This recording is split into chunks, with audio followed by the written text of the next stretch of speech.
Good day to y'all. This week I am actually doing something a little different for the reading, and what I have decided to do is combine together four of my decks. They're just kind of random. I randomly chose 10 cards from 4 different decks, and I asked you, some of my loyal, I guess, followers and participators, to choose numbers at random. Basically, the first number that popped to mind, and this is basically what came up on that sheet. I have written down what came up, and as you can see, the two of the numbers that were picked the most were 17 and 7. So I've already pulled those out. And what I'm going to do is I'm going to go ahead and pick each of the numbers that has been written on this paper from the cards inside here and shuffle them and pick another one at random.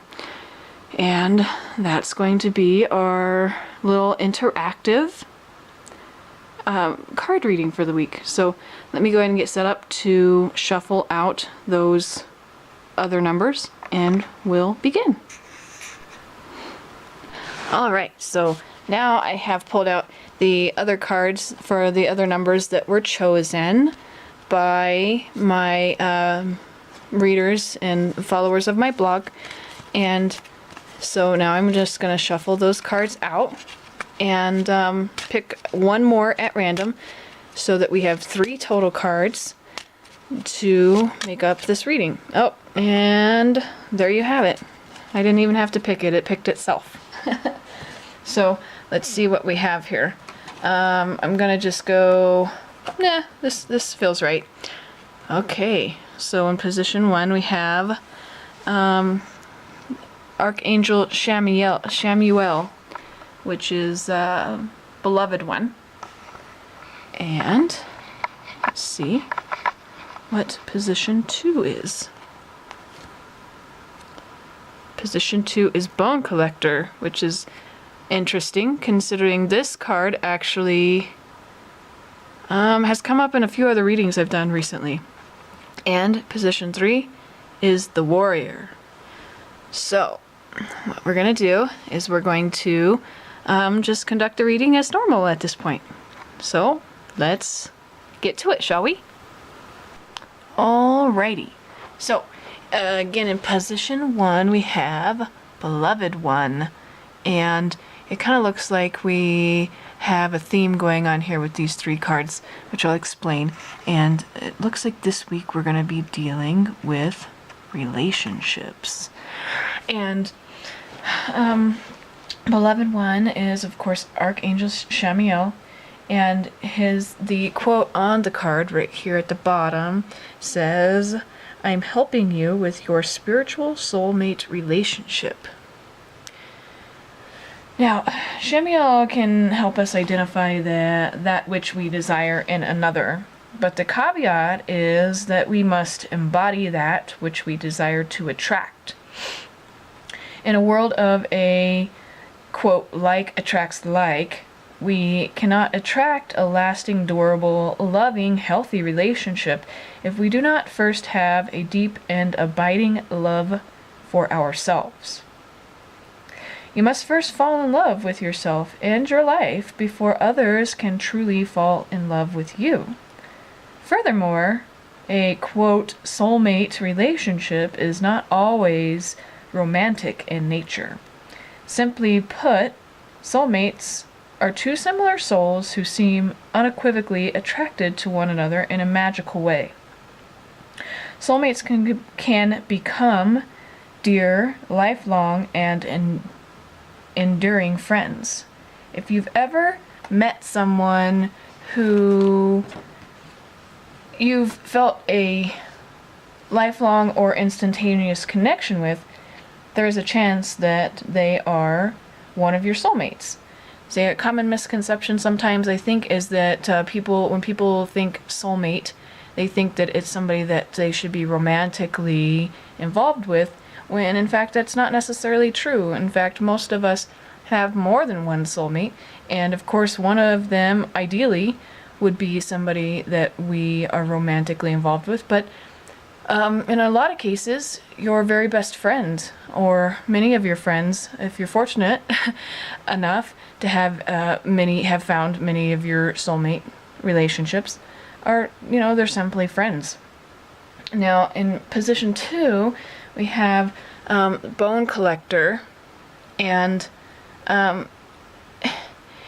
it's, I don't know, it may seem like an interesting card and might not immediately indicate any type of relationship significance, but listen to this. The Bone Collector says, "You are whole and have everything you need within." And the Bone Collector actually deals with issues that may need healing with reference to past relationships. Perhaps someone has hurt you and you are clinging to that pain. This relationship may have potentially left you with scars that are preventing you from seeing the good around you or even in yourself. You may be feeling vulnerable or unlovable. This card is here as a symbol of your innocence and encourages you to expand your awareness. Through this expansion, the wounds of the past can be healed and, more importantly, will not define you. It is important to remember that when you are seeking to manifest anything, whether it is a loving relationship or a favorable situation, that you do not conjure up unnecessary delays by holding on to the wounds of the past. Now in position 3, we have the Warrior. And what the Warrior is here to say is, "My beloved child, when the Warrior appears to you, it is such a fortunate sign that no matter what is happening to you in your life, you are truly protected." This card is symbolic of a few different things, but with respect to the apparent theme, which is obviously relationships, it is indicative of a deep and abiding love. This person that you may be thinking about helps you feel secure, but in a freeing way. They are committed, protective, and kind. Divinely guided friendships and love are sacred, and these qualities are important for a relationship to flourish. The Warrior promises you that if these qualities are not present in your current relationships, that it is safe to release them. The warrior spirit will attract to you new friends and loved ones who will embody these traits. Don't be afraid to be alone. First off, you're never truly alone, and second, it's far better to be quote-unquote alone and happy than entrenched in relationships that are unhealthy. So overall this week, it looks like some of us are focused on healing relationships, both from the past and attracting newer relationships that are more loving and caring and compassionate, that maybe fit more into the spiritual aspect of our expanding awareness. So I think overall this week we will start to see a lot of movement with some relationships that maybe we've been struggling with, and also with respect to attracting new relationships that are more conducive to our spiritual expansion and awareness.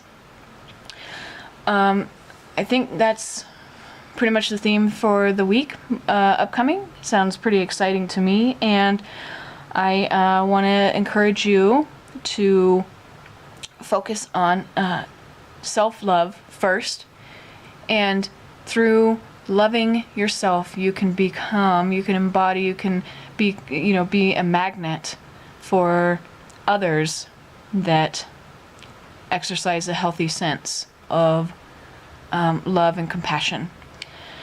I want to thank you for also joining me this week, and I hope that you received something important from this message. And if you enjoyed this, then please subscribe to my email community. And check us out again next week. I usually put these readings up on Sunday evening. This week was a little bit late. Today's Monday, but typically you can get these readings on Sunday evening to set you up with a little bit of insight on what to expect throughout the week. Again, I thank you for your time and your presence, and I look forward to seeing you again very soon. Peace and blessings.